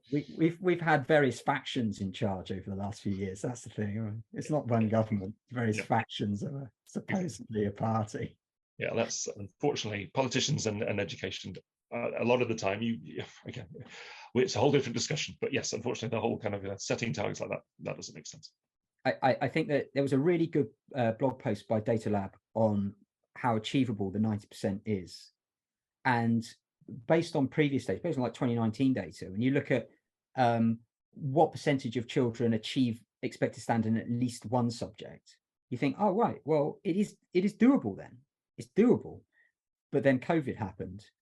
And now we've dropped back down to, what was it, 59% achieving expected standards in all 3 this year? You're a million miles away. A couple of times we've mentioned sort of tracking systems, and as far back as I can remember, they've been central in schools' approach. Is it possible, and this might be a bit of a loaded question, to have a tracking system that is genuinely useful and doesn't put unfair workload expectations on teachers, just like those we've described across this? All right. Should I kick off with this? Yeah. I'll be honest. I work for a company that provides a tracking system. So I work for Insight. And there is a reason why I work for them. I think that they do have the right approach. Unfortunately, most systems, and understandable under levels, they all were doing it, bet the farm on the progress measure thing. That what the purpose of a tracking system is to measure how many steps of progress, i.e. sub levels or whatever a point of progress is. That's the purpose of a tracking system, is to measure how much progress you'll make. So after levels were removed, everyone, as you mentioned earlier, they just set about recreating. That's what they did. They just recreated them in a different name. Some of them just maintained the same. I think there was one that just maintained the same point score system, but just called the sub-level something else. But they called them, year 2 emerging plus and year 3 developing minus or whatever. But they had the same point scale underneath, or even half points. This child is on 22.5 points and they need to get to 25 point, whatever. Absolute crazy stuff, right? And then I had a conversation with a school that was doing exactly this recently, and I can't remember. They had something like they had like a B, C, and then a C, D, and a D. All these weird. And I said to the guy, could your teachers tell me, if I was to ask them, would there be a point in a child's book and say the difference, show me the difference, Y2B/C and a Y2C/D? And he said, no. What they do is they just move them up 1 point every term. So that's what they do. They just tick the box, up they go. So that's what tracking systems sort of bet the farm on, that that's what the purpose was, and that's been maintained. I think that the purpose of a so-called tracking system is to store all of your useful information in one place. That's what it's a database where you have access to all that useful contextual information. Richard talks a lot about this, about having not just access to assessment data, attainment results, maybe, but all that rich and useful attendance data and contextual history. Results of prior attainment, such as it is, foundation stage, key stage 1 phonics, all that sort of stuff. Any results of standardized tests and teacher assessments, reading ages, CAT scores, I don't know, various SEND specific assessments. There are loads. YARC and I'm going to rattle off a few. YARC and FAB and Boxall and Wellcome and Sandwell and Salford and all these different things that schools do that are not just focused on reading and maths, but also like well-being and all those sorts of things as well. Any information that you think is useful should be stored in your system and should be readily accessible by anyone who has access to that system. So I don't think you should have bits locked down. Obviously, you can't have governors logging in, but all teachers should have equal access to all that information. So it's not just that the year 5 teacher sees what the year 4 teacher said, but has a complete history of everything that went before. So you can see that, your phrase, Richard, journey over time. So you can see that journey through school over time building up, that picture building up. That's what a system needs to do. That means it needs to be really flexible and capable of storing any data in any format. When you put test scores in, the school should be able to set whatever thresholds they like. So if a child got below this percentage or this score, they're a X, and if they're between this and this, they're a Y, and if they got a score above that, then they're a Z. They should be able to store any data in any format, define it in any way they like, make sure that the language and the descriptors and the bandings or whatever they're using reflect what they're using in the school. There should be no cases where they're having to make compromises, or we call it this, but the system calls it that, and we just have to do a kind of conversion in our head, go, yeah, I know it says that, but actually what it means is it should be totally flexible, customizable, and capable of storing all that information. So it becomes a library. And that's particularly important. We mentioned earlier, there are a lot of children that are just fine. You don't need vast amounts of information on them, but it should be it certainly therefore should be capable of storing more granular information on particularly children with special educational needs, provision mapping, their learning plans, their individual learning journeys and curriculum and all that sort of thing. So there's a lot that a tracking system can do, and that's something that we're trying to address.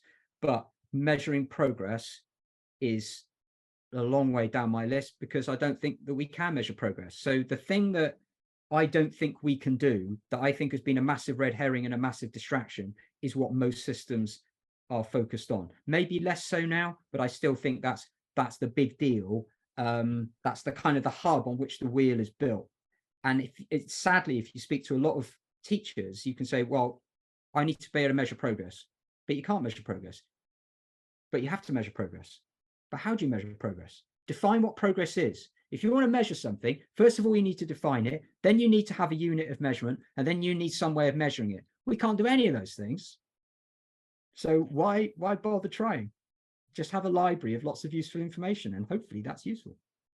Yeah, you need an assessment database, which previously would have been called a tracking system. The whole tracking thing ends up with people just get into this progress mindset.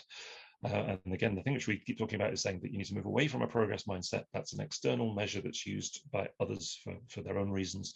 You need to move away from that to an action mindset, which is basically to say, as a result of the information we've collected, these are the changes we have made or we haven't made. This class is fine. There's nothing that we need to do additional for this class other than they need to be in school, in class, focused learning, and our curriculum, which we've worked really hard on, will do the job. But this class, there are 5, 6 children in that class who this is their history. This is the reason why they need to have some changes. So we're changing the curriculum slightly. We're changing the timetable slightly.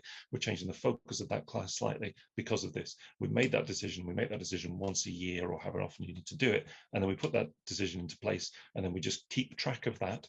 And that's what your tracking system is, keeping track of the actions that you've taken, the data which you gathered, the way it's, the analysis which came out of it, the actions that you put in place, and that you've got those. Because the worst thing again is, if you're a year 4 teacher, you should know which pupils struggled in, year 1 reception. You should know what their phonics scores is. That information should be available to you quickly. You should have a broad picture of that class to say, is this a class that needs changes to be made, or is this a class that we just need to make sure that they're doing the things which we want them to do. So that's where we're looking at saying, you have to gather information. You've got to keep it somewhere.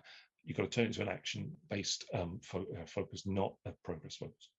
If what you're storing isn't having any impact on learning, then just don't do it. There's no point.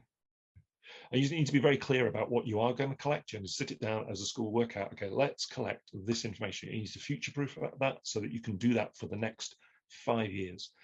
6 years, 7 years, because the pupils you're going to have, if you've got a through primary and if you've got 7 years of pupils, you need to know that in 7 years' time, that year 6 teacher will have 7 years worth of really decent data.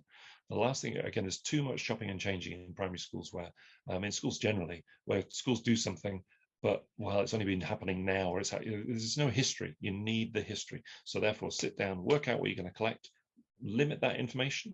So there's you're not collecting everything. As I say, you don't need to collate all the information which teachers have got in their head, but you need to collect certain bits of information, and you need to make sure you agree with what that is, and then put it into a database. I've been doing a big project with a Matt over the last 3 years, putting loads of these things which we put into our system in place, and it's extraordinary. When you look down at a child in year 3 and you can say, okay, these are assessments we've got from year 1, these are the assessments we've got from year 2, now they're in year 3, this is the journey of this child, this is what it looks like in year 6, and I'm so looking forward to seeing that database in 5 years' time, when we've just got the information that you need, useful information you're going to act on. We're not just gathering loads of stuff that nobody is ever going to look at or do anything with, which is what used to happen far too much. One of the things that really worries me is when you speak to a head and they say, well, yeah, the teachers don't really have anything to do with that. They just like send me all this on a spreadsheet or whatever, and then I upload it into the system, and then I use this and I report to governors and whatever. But yeah, the teachers don't need to worry about any of this. What we're trying to talk about is changing the culture around data in schools from one where the teachers view it with suspicion about what are they doing with this data, to one where they actually view it as a useful tool. Where it's this kind of open source thing, that they see that there's value in it. I think all too often they're not seeing that. They go, well, we put some information in, I don't know what happens to it. And we need to switch that round. We need to change the culture around data in schools to stop this kind of quite cynical. And as I say, it's therefore prone to manipulation and distortion, to one where it's seen as being a powerful, useful tool, and where the emphasis is on accuracy. There's not going to be any comeback on you. We need this to be, and then hopefully we'll start to use that data better, and it will become more accurate, more reliable, and the whole culture around data will shift. I've sort of tried to structure these questions around the sort of the key parts of the book, without, give you opportunity to talk about them, but without going the whole way, so that people are basically listening for free to the whole book. But what would your guiding principles for developing an effective approach be? So if you can almost condense what we've discussed into sort of some really clear points for listeners who are ready to sort of up their assessment game. I'm going to jump in there because when I work with schools and when we talk about things, I work with schools to say you need to think about your data strategically, because the information which you gather and you collate and you analyze, it should underpin a load of things which you're doing in school.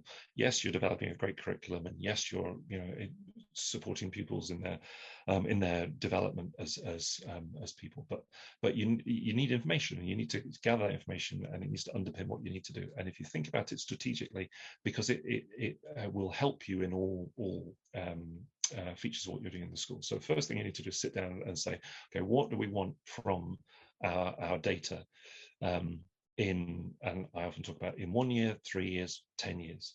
What will this look like in 10 years' time? And again, that's always a useful question for a lot of people in school, because 10 years is quite a long time, and people don't tend to think in 10-year chunks, but it's worth thinking about, well, what does this look like in 10 years' time? Because if it's worth doing, it should last that length of time at least. But I say, sit down with a data strategy, work out where you are, and then work out how you're going to change what you're doing.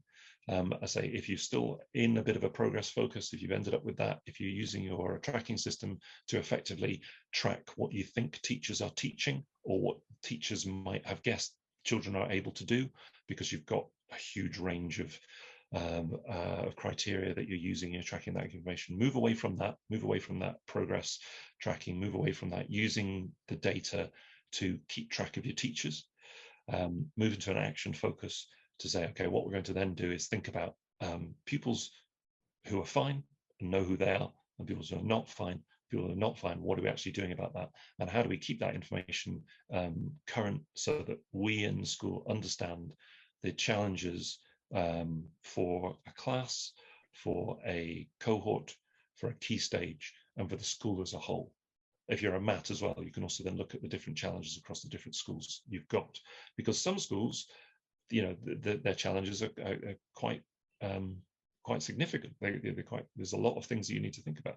But for other schools, it's more straightforward. You can actually do much less with your data and spend much less time on your data, so that over time you should be maximizing your use of the data, but minimizing the effort which you take on the data, so that you can spend more time doing the things which you actually want to focus on.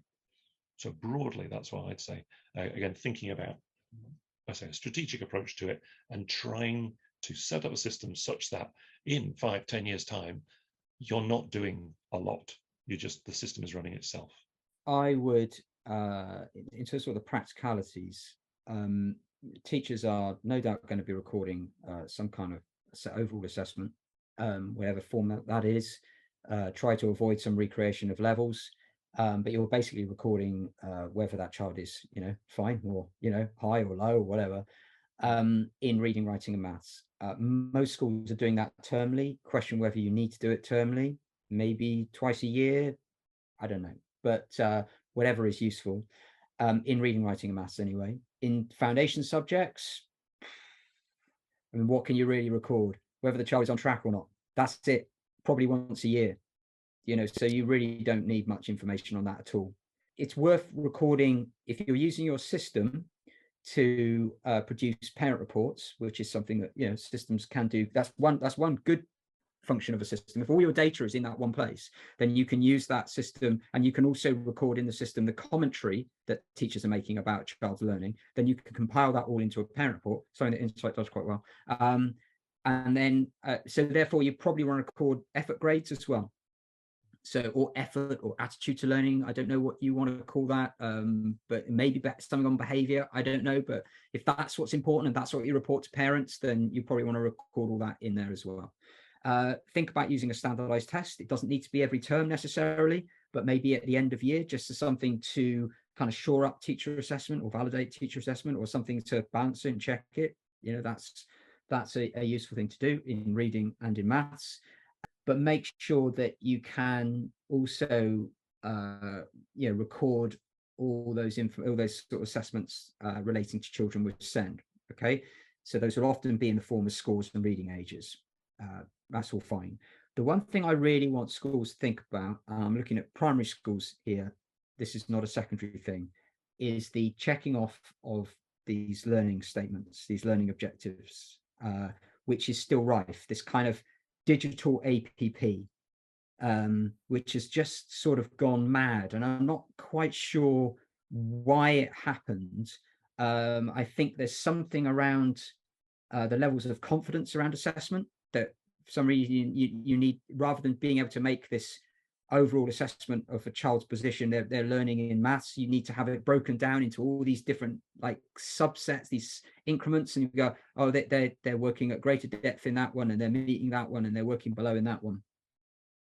The risk of that is it does turn into a progress thing where like you get extra points the more boxes you tick, which is really worrying. The other thing is there are systems out there that take how many boxes you've ticked, work out what percentage of the total number of objects there are, and then change that into some kind of, convert that into some kind of auto grade.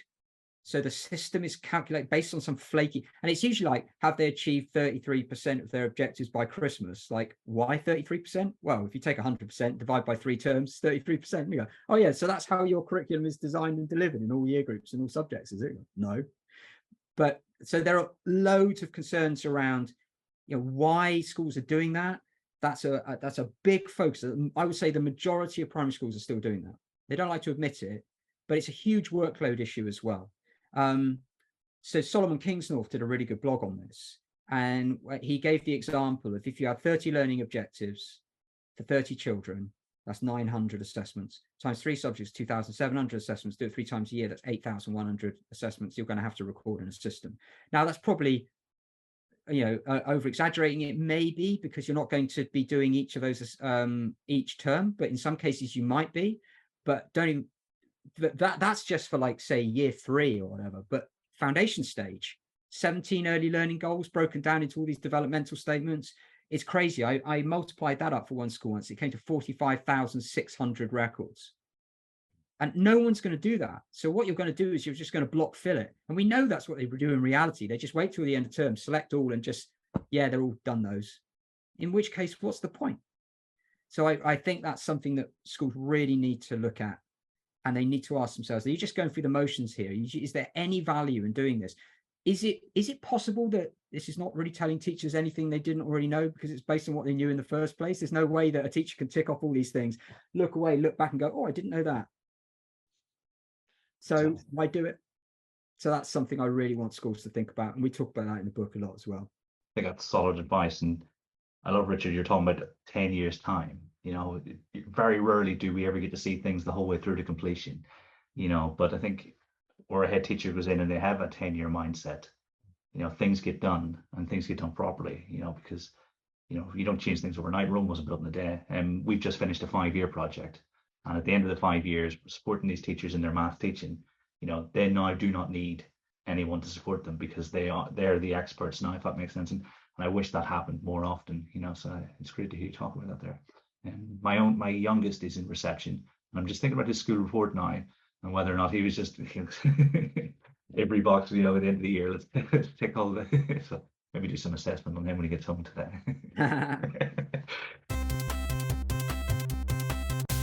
So just to sort of round off, got this sort of policy influence and fantasy question. If you were schools minister, because it might be your turn next very, very soon, who knows, you know, is there a list? I have no ambitions at this stage. I can neither confirm nor deny. That's like having the backing of your board as if the football manager, you know, by the next Monday you're gone. Oh yeah, yeah, exactly. I love that full backing. So if you're school's minister, you've got a mandate to change assessment for the better. What's your plan of action? Well, I'm going to jump in here because again, it's something which I wrote a piece about this last year because I was just looking at things and just again, it's really interesting. Lots of change come because people come up with ideas and suggest them to the government. They take them on. In primary, there just hasn't been that much discussion about assessment in the last while. There's a really good report by Tom Richmond at EDSK, which Jamie mentioned earlier, and again, people should look for that, which talks about primary assessment and how we might move forward. And he puts forward an interesting model, which, as Jamie said, is kind of a rolling assessment model, which you do as you move through. My thought is just the way which we've changed. As Jamie said, there's a lot of assessment in primary now. But the reason why we've got a lot of assessment is because, so in 2 cases, so the phonics screening check was brought in basically as a policy nudge to ensure that schools were teaching phonics in a particular way. The multiplication check, screening check has also been put in place. And that's been put in place in year 4, again, for a similar kind of reason to ensure that teachers. So assessments are being used in that way, which is interesting. So that's one thing. The second thing is that we've then we've dealt with the fact that there was a problem at Key Stage 1, because if we used assessments at Key Stage 1, it distorted things. So we've taken that away, we're taking it away, and we put in place this reception baseline assessment, which is problematic in all kinds of ways, but at the same time, it's a number because the government just wants a number at the beginning and a number at the end. So it's created a number. So when I had a good look at it, I thought, actually, so at the moment we've got this big Key Stage 2 assessment system that's just basically designed to create a number that can be used at the beginning of to measure from a government point of view. And from a government point of view, measuring progress across primary schools, whilst it's problematic, that's what they do, that's what they want to do, and they're probably not going to stop wanting to do that. So they've got a number to do the end stage of Key Stage of primary and the beginning stage of secondary. So the logical extension of that is to say, well, if you put a reception baseline assessment in, why don't we put a Key Stage 2 baseline assessment in and do something similar? Get an iPad, create some questions, give it to your 11-year-olds and say, here you go, push these buttons for 20 minutes, and then that will produce a number. Nobody knows what that number is except the government wonks, who will then use that to say whether you've made much progress through primary schools. And actually, I think there's a lot of benefit that can come from that from a government point of view, because then they get rid of all the distortion at Key Stage 2 and they move something, they move on. So I think that would be worth investigating, because if all you want is a number at the end of Key Stage 2, which is largely what you want, do that. Of course, the reason why we have the assessments at Key Stage 2 is because we do want pupils to be able to read and to write and so on. But I think there's something to be said for taking, from a statutory point of view, for taking away that a distortion that we've got at the moment. But I'm also very aware, as ever, that Sam Friedman's very good with this, who, again, those people who read Sam Friedman, saying you need to be very aware of unintended consequences. Any changes that you make may just cause more chaos. And so therefore, yes, the system which we have is flawed. But if you're going to put something else in place, you need to be certain that it's not going to create more chaos. So I don't know. So I think it's a tricky one. It's a tricky one. But if I was looking for an interesting thing, I would say, yeah, let's just do a year 6 baseline assessment. That's my view. What do you think, Jamie? Have you got any? Yeah. So when you say year 6 baseline assessment, well, baseline for secondary, or like a year 6. So why not do it at the beginning of year 7? Or even better, do it at the beginning of year 7. Exactly. Yeah. Take it out of primary schools. I do think that statutory assessment it's been kind of implemented in such a piecemeal kind of way. It's just like stuff getting bolted on all the time. I think it's got to the point now, it's just kind of got out of hand. There's so many assessment points. It's just madness. And I do like you're right, there'll be unintended consequences, no doubt, and that needs to be looked at. But I do like is a certain elegance to the proposed solution in that EDSK report. We have online adaptive tests, sort of English and maths, every couple of years. It does mean that you'd need to think about whether you're going to have a reception baseline as well, and whether that could be done, because there was actually an iPad based one, wasn't there? Yeah. When we originally had this round of the multiple provider approach, it was doomed to failure. Everyone knew it would fail, and they went ahead with it anyway. And you could select your provider, and the vast majority just selected one, and then there were just a few others, just sort of, other schools were just like fighting over the other providers, were fighting over scraps, really. But then one of them was, I think it was GL had a sort of an iPad based approach. But I do like the idea that you have regular but fairly low stakes assessment, that you don't have to have all children corralled. You don't have to have them all do it at the same time. You could have 5 do it on one day and then another 5 do it on another. It can fit in better with the sort of day-to-day sort of runnings of a classroom. I like that idea. Other countries, I think they said, was it Wales are going down this route? Yeah. Australia have, Denmark, so a few other countries that have done this. So maybe every 2 years you do some kind of online adaptive assessment, which includes they said to include reference questions. So you have the same question repeated every year so that you can then measure standards over time. I like that. I think if we were to keep, I really like the idea of sampling. We have sampling for science. I don't know, do we really need all children assessed all of the time, every year? I guess in the current system we have, we can't see past it. That's how it's built. Every child in the end of year 6 is assessed, and then we have these school measures, and that's why I think we need to take a really big look at, and this would be my number one, my big ticket item, which we need to take a really hard look at the performance, the performance tables, the influence of the performance tables, and what that's doing to education. I'm not anti-accountability. I think that the performance tables are badly presented. I think there should be some kind of contextual summary of a school before they even get into any data. But where you get to this landing page and it's got these minus 1.8 well below, and no one knows, well, the intended audience, there aren't that many people that know what minus 1.8 means. So they ignore the minus 1.8 and they just see red and they see well below. So they don't understand about the issues between reading and writing, and about writing being based on teacher assessment. They don't understand how children with SEND that are working below, that don't sit tests, that are still included in these measures by being assigned basically a made-up score according to their pre-key stage assessment, how that will massively impact. If you've got a resource base unit in your school for children with SEND, how that's included, not excluded, that's included in your results, all of this stuff. There's so many problems, so many structural problems with the way that these measures are calculated. And I really, I know there are some people who want performance tables to remain. I don't think there are many teachers that do. I think the world would be a better place without them on balance. I think the world would be a better place if we move towards sample testing rather than universal testing. That does, though, cause a problem. If you were to do that, it does cause a problem for secondary if you're going to have a progress 8 measure, because you need every child to have, so that means they'd have to have some kind of they'd have to have an entry assessment in secondary, which I don't think they'd be against anyway, because loads of secondary schools have a problem with Key Stage 2 SATs and that being used. Thinking out loud here, I quite like the idea of not having a question bank of Key Stage 2 test questions rather than having the papers available online. I think you need to do, if we're going to maintain this current system, I think something needs to be done about the amount of test practice that goes on. And having a question bank so you can practice questions, but you don't know how you can. It's that adding them up and then creating a scaled score and then saying, oh, this child got 97, they just need 3 more to get to a express. I think that's all worrying. There's also systems stuff that I would change. So we currently have this absolute mess where you've got a primary assessment gateway that doesn't really work very well, and we've got a tables checking website, and we've got performance tables, and we've got ASP, and we've got the IDSR, and they're all in different bloody places. And for some reason, schools still submit their foundation stage and phonics and Key Stage 1 results to local authorities.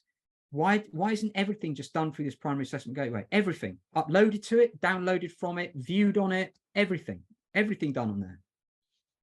Maybe that's where they're heading, but that really needs to be solved. How many passwords do they have to? Anyway, that's a by the by. But it's not by the by. It's important actually. Yeah, get rid of performance tables, sample testing, and sort the primary assessment gateway out. Okay, and then I'm going to say the last thing. So assuming that the schools minister, current school minister, is listening, and the education secretary is listening now, and the future ones are listening now, which they will be. One key thing to say, as Laura McInerney will say to you very regularly, remember, you're in your position because you were successful in the exams which you did. So you're the kind of person who is successful in exams. So your approach and your experience of taking any kind of assessment is very different from a lot of pupils. A lot of pupils find the exam stressful and difficult. We know that mental health awareness and understanding and just the acceptance that actually, for mental health is quite fragile. And we know that much more so. So you need to think about the effect and the impact of assessing pupils who are not successful in assessments. Now, again, at GCSE, A-level, those pupils are 16, 18, they're growing towards being adults. But assessing an 8-year-old is a different thing. And an 8-year-old's sense of self and sense of everything about them is still developing. And you need to be very careful, because assessment, it's fine if you're successful. And loads of people who teach and say education ministers are successful people. But remember, a lot of people are not going to be at the top end of the distribution. They're going to be lower down. And therefore, you need to be a little bit more sensitive about the way you manage these things, particularly in primary school, particularly with, these are young pupils, they're young children. So just have some awareness of the fact these are little people. Yeah, I mean, that's a brilliant way to round that off. I mean, I wish that teachers were a big enough voting part of the voting population to actually, because you guys would win no problem on a joint ticket with that manifesto, because everything you're describing would make conditions and the accuracy of what we hope to do much, much better. So I hope that one day we exist in a world where that is the case, and where we're not spending our half terms selecting all and ticking boxes. We've all been there. I mean, it's wonderful chatting to you guys. I mean, whenever I have these conversations, I'm always aware to my depth, and I know that everyone listening will find this extremely useful. And if we can change one senior leader's mind about how they go about things in school, and that'd be absolutely fantastic. Data proofing your school goes into what we've discussed in much greater depth, and it actually has a section at the end that helps schools to put their own plan together, which I think is really, really important, so they can take the book and the message and act on it. Like I say, I bought it for 3 of my school leaders. James, you were saying to start, get it for your school leaders, get it for your governors, so that the conversations you're having are much more enlightened and working towards that utopia that we've described. Yes, all that is that. Thank you very much for joining me. It's been an absolute pleasure. Thank you very much. Thank you very much for your time.